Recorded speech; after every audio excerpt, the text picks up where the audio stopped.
पास में ही बैठे थे अमेरिकी विदेश मंत्री एंथनी ब्लिंकन। उसके सामने ही विदेश मंत्री एस जयशंकर ने बहुत बड़ी बात कह दी। जानेंगे म्यूनिख में ऐसा क्या हुआ है और G7 और ब्रिक्स को लेकर खुलेआम क्या कहा है विदेश मंत्री ने। जियोपॉलिटिक्स में इस वक्त बहुत कुछ चल रहा है, जानने को आपको बहुत कुछ मिलेगा। आइए जानते हैं इन खबरों को विस्तार से। विदेश मंत्री एस जयशंकर ने रूस के साथ जारी व्यापार के बीच अमेरिका के साथ भारत के संबंधों को संतुलित बनाए रखने के लिए शनिवार को मजाकिये लहजे में अपनी तारीफ की और कहा कि यह हमारे लिए कोई परेशानी का सबब नहीं है। दिलचस्प बात यह है, जयशंकर जिस वक्त म्यूनिख में एक सुरक्षा सम्मेलन के सत्र में ये टिप्पणी कर रहे थे, उस दौरान अमेरिकी विदेश मंत्री एंथनी ब्लिंकन और जर्मनी की विदेश मंत्री एनालेना बेयरबॉक भी वहीं मौजूद थी। जयशंकर से सवाल पूछा गया कि रूस के साथ व्यापार जारी रखते हुए भारत अमेरिका के साथ अपने द्विपक्षीय बढ़ते संबंधों को कैसे संतुलित कर रहा है। इसके जवाब में उन्होंने कहा कि क्या ये एक समस्या है और क्या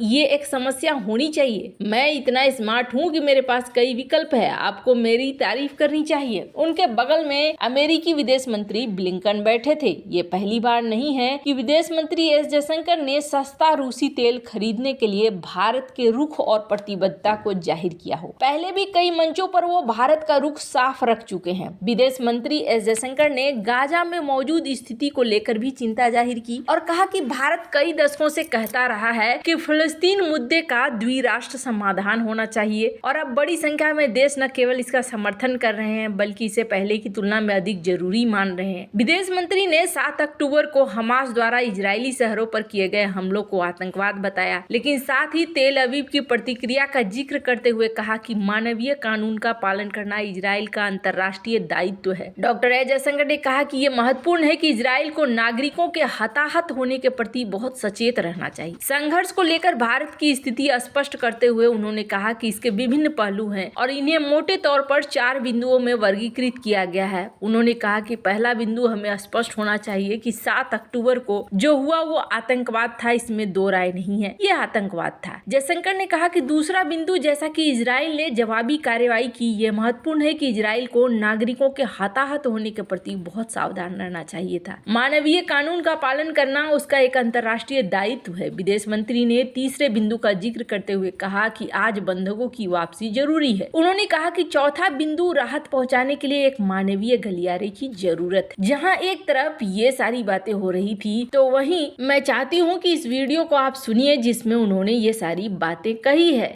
First of all, I mean, you're sitting next to each other. No. So. First of all, delighted to be here, and I couldn't find a better set of people to be with on the stage. So thank you for whoever put us all together. Your question: do we have multiple options? Answer is yes. Is that a problem? Why should it be a problem? If I'm smart enough to have multiple options, you should be admiring me. You shouldn't be criticizing. Now, is that a problem for other people?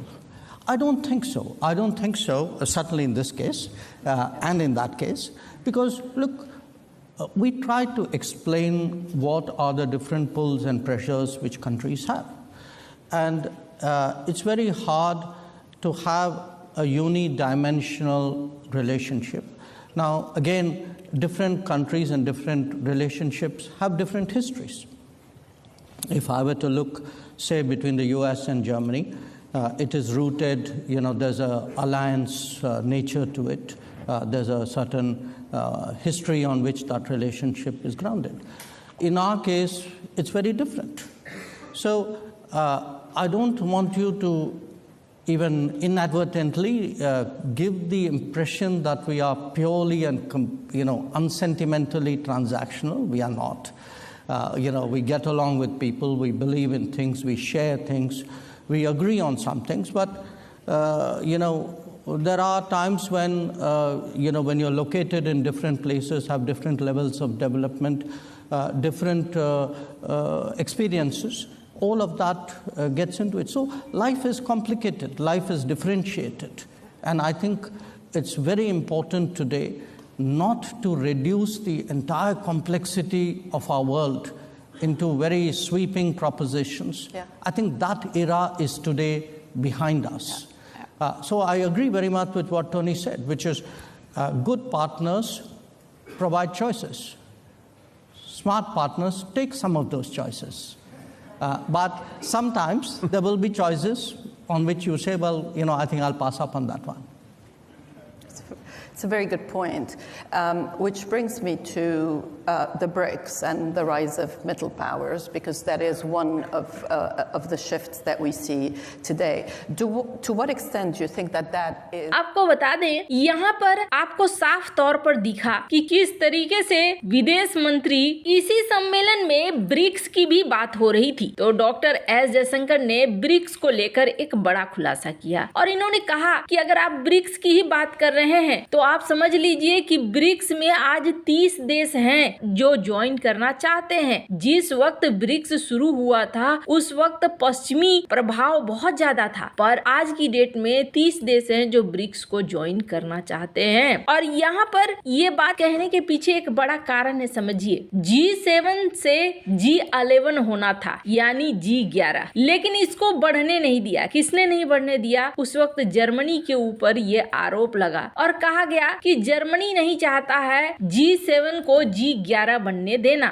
G11 में Trump लाना चाहते थे रूस को भी, south Korea को भी, भारत को भी और ऑस्ट्रेलिया को भी। ये ट्रंप का एक बहुत बड़ा मूव था जिसे सफल होने देना चाहिए था, लेकिन यहाँ पर जर्मनी ने इस चीज को सफल नहीं होने दिया। आपको बता दें आज की डेट में क्या हो रहा है। स्क्रीन पर एक आर्टिकल देखिए, आपको समझ में आ जाएगा। ब्रिक्स देश सबसे आगे निकल रहे हैं पैसों के मामले में, और ब्रिक्स देशों की इकोनॉमी में एक बड़ा असर क्या पड़ रहा है। यहाँ 110% जंप हुआ है जो धन है उसमें। 2033 तक कहा जा रहा है कि भारत में अकेले पर कैपिटा 110% बढ़ेगा, तो वहीं सऊदी में पर कैपिटा 105% बढ़ेगा, तो वहीं यूएई में 95% बढ़ेगा, चाइना यूथोपिया में 85-75% बढ़ेगा। यहाँ साफ दिख रहा है कि मिलियनर्स की संख्या अब डे बाय डे यहाँ पर बढ़ती हुई दिख रही है, और ये एक बहुत